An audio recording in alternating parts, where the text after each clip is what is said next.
Peoples party के रहनुमा सरदार सलीम हैदर खान ने गवर्नर पंजाब के ओहदे का हल्फ उठा लिया। हल्फ बर्दारी की तकरीब गवर्नर हाउस लाहौर में मुनक़िद हुई, जिसमें वज़ीर आला पंजाब मरियम नवाज, पीपल्स पार्टी के चेयरमैन बिलावल भुट्टो समेत दीगर शरीक हुए। सरदार सलीम हैदर का ताल्लुक ज़िला अटक से है और वो साबिक विफाकी वज़ीर भी रहे।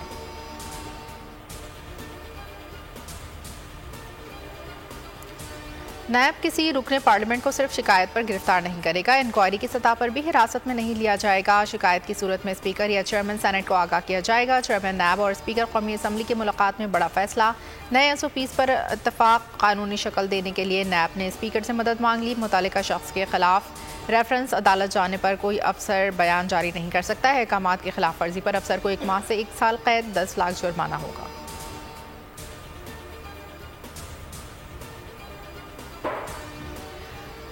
वज़ीर ख़ारजा इसहाक़ डार की ज़ेर सदारत काबीना कमेटी बराए निजकारी का इजलास। CCPO ने निजकारी प्रोग्राम के लिए 24 इदारों की मंजूरी दे दी। CCPO का कहना है वज़ारत निजकारी मुशावरत से मुतालिका वज़ारतों के साथ मरहलावार मामला तय करेगी। अगली मीटिंग में निजकारी प्रोग्राम को हतमी शक्ल दी जाएगी।